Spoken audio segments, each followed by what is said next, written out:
माँ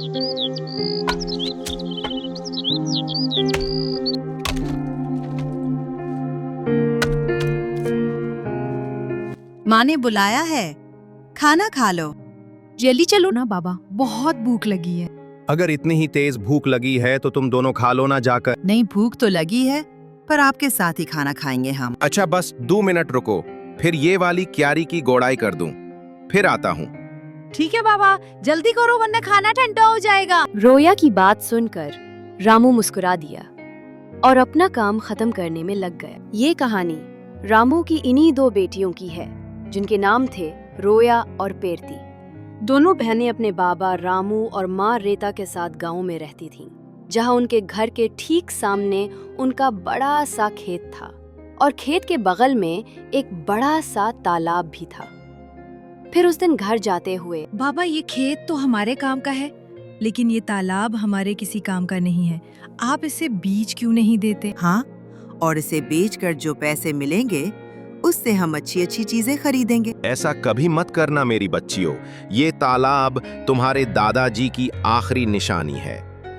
पता है, कई साल लगाकर उन्होंने बड़ी मेहनत से उसे खोदा था। क्या सच में अकेले ही उन्होंने इतना बड़ा तालाब खोद दिया? बातें करते हुए रामू और उसकी दोनों बेटियां अब घर आ चुकी थीं। रामू की बीवी रेता ने उन सब के लिए खाना लगा दिया और सब एक साथ खाने बैठ गए। फिर खाना खाते हुए, बाबा आगे बताओ ना, फिर क्या हुआ? अच्छा, तो तुम दोनों पूरी कहानी सुनना चाहती हो? हाँ बाबा, बताओ ना। तो फिर सुनो। एक बार की बात है, हमारे गांव में कई साल पहले बहुत जबरदस्त कहत पड़ा। बड़ी मुसीबत की घड़ी थी वो, पर उस घड़ी में भी तुम्हारे दादाजी ने हार नहीं मानी। उस साल बारिश नहीं हुई थी, तो किसी के पास कुछ करने के लिए था ही नहीं। फिर क्या हुआ बाबा? फिर उन्होंने सोचा कि अगर अगली बार कभी ऐसी सूरत हाल बने तो हमें इसके लिए पहले ही तैयार रहना चाहिए। तो उन्होंने उठाया फावड़ा और अपने ही खेत में उसे चलाना शुरू कर दिया। सूखे खेत में बाबा? हाँ, सूखे खेत में फिर वो फावड़ा चलाते गए। गांव वालों को लगा कि वो पागल हो गए हैं, लेकिन ऐसा नहीं था। कई महीनों तक वो अकेले ही उस खेत को खोदते रहे और फिर आहिस्ता आहिस्ता उसने एक बड़े से गड्ढे की शक्ल ले ली, यानी वो तालाब बन गया। फिर उसमें से पानी निकला बाबा? ऐसे थोड़े ही निकल आता है पानी। फिर उन्होंने इंतजार किया। जब बारिश आई तो सब देखते ही रह गए, क्योंकि बारिश के बाद वो बड़ा सा गड्ढा खूबसूरत सा तालाब बन चुका था और उसमें ढेर सारा पानी जमा हो गया था।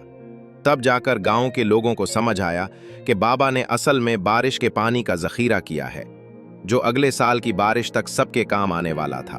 अरे वाह, दादाजी ने तो कमाल कर दिया। अब तुम्हारे दादाजी नहीं हैं, लेकिन उनका दिया हुआ ये तालाब और उनकी ये सीख के मुसीबत की घड़ी में हार नहीं माननी चाहिए, ये आज भी हमारे साथ है बेटा। हाँ, सही कहा आपने बाबा। ओह, अब कहानी पूरी हो गई हो तो खाना भी खा लो। सारा खाना ठंडा होने को आया है। बाबा, माँ तो बहुत गुस्से में लग रही है। कोई बात नहीं, मुसीबत की घड़ी में हार नहीं माननी चाहिए। अब जल्दी से खा लो, इससे पहले कि बात हाथ से निकल जाए। रोया और रामू फुसफुसाते हुए हंसने लगे। इसी तरह कई साल बीत गए। फिर एक साल उनके गांव में फिर से कहत पड़ा। खानदान के लिए बड़ी मुश्किल आ गई। रामू को एक बीमारी ने जकड़ लिया। गर्मी और बीमारी की वजह से रामू और तालाब दोनों ही सूखते जा रहे थे। रामू की तबीयत दिन ब दिन बिगड़ने लगी। माँ, तुम फिक्र मत करो, हम बाबा को शहर ले जाएंगे, उनका अच्छा इलाज कराएंगे। पर इतना पैसा कहाँ है हमारे पास? हम कर्जा ले लेंगे। माँ मैं अभी जाकर साहूकार से बात करती हूँ। वो बड़ा बदमाश है पेरती बेटा, जरा ध्यान से। पीरती गांव के साहूकार के पास पहुंची और उसे अपने घर की सारी हालत बताई। ओहो, और ये अच्छा आदमी है, इसीलिए तुम्हें कर्जा दे देता हूँ, लेकिन बदले में क्या ग्रेवी रखोगी? हूँ पता। हमारे पास ले तक एक तालाब ही बारंग जी। अरे उस नाले जैसे गंदे तालाब का मैं क्या करूंगा भाई? इसके बदले तो कोई ढीला भी ना दे। एक काम करो, तुम मुझे अपने खेत के कागज दे दो और 1 लाख रुपए ले लो। पेरती अपना खेत ग्रीन नहीं रखना चाहती थी, क्योंकि ले देकर उनकी कमाई का एक वो जरिया था। लेकिन उसे ना चाहते हुए भी भान रंग को अपने खेत के कागज देने पड़े और उसने साहूकार से 1 लाख रुपए ले लिए। माँ तुम फिक्र मत करो, देखना बाबा का इलाज अच्छे से हो जाएगा, वो पहले की तरह एकदम ठीक हो जाएंगे। हाँ, खुदा करे ऐसा ही हो। थोड़ी देर बाद पूरा खानदान बस में बैठकर शहर के लिए निकल पड़ा। वो लोग शहर के एक बड़े अस्पताल में पहुंचे, जहां उन्हें पता चला कि रामू की गुर्दे खराब हैं और इलाज में 4 लाख रुपए लगेंगे। अब रीता और दोनों बेटियां फिक्र में आ गईं। उन्हें फिक्र सता रही थी कि बाकी पैसों का इंतजाम कैसे होगा। बेटी तू एक काम कर, तू रोया को लेकर गाँव जा। वहाँ छोटे वाले कमरे में एक पुराना संदूक है, उसमें मेरे चांदी के कुछ जेवर हैं, जल्दी से वो सब ले आ। पर माँ, इनसे क्या होगा? हमें तो पूरे 3 लाख और चाहिए। अरे कुछ तो होगा, बाकी का भी देख लेंगे। रीता की बात मानकर दोनों बहनें वापस गांव चली आईं और घर पहुंचते ही उन्होंने उस संदूक को खोला। ये पहली बार था जब उन्होंने वो संदूक खोला था। संदूक को खोलते ही सबसे पहले ढेर सारी धूल निकली, जिसमें रीता के कुछ जेवर रखे थे। ए खुदा, मेरी माँ की शादी की निशानी भी अब हमें बेचनी पड़ रही है।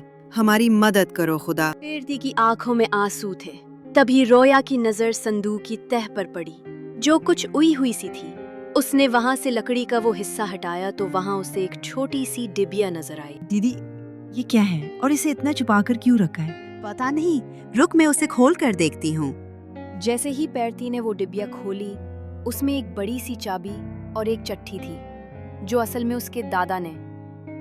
पेरती ने वो चिट्ठी खोली और पढ़ना शुरू किया। प्यारे बेटे रामो, अगर कभी तुम्हें ये चिट्ठी मिले तो समझ लेना कि वक्त तुम्हारी आजमाइश ले रहा है।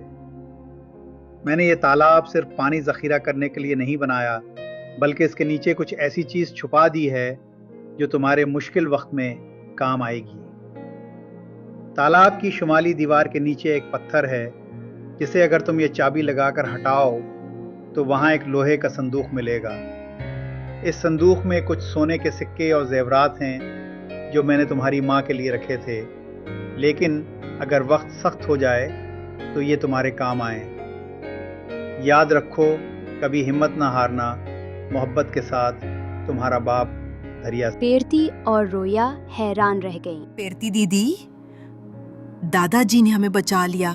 चलो जल्दी तालाब चलते हैं। दोनों बहनें तालाब के पास पहुंचे और दादा की बताई हुई जगह पर चाबी आजमाई।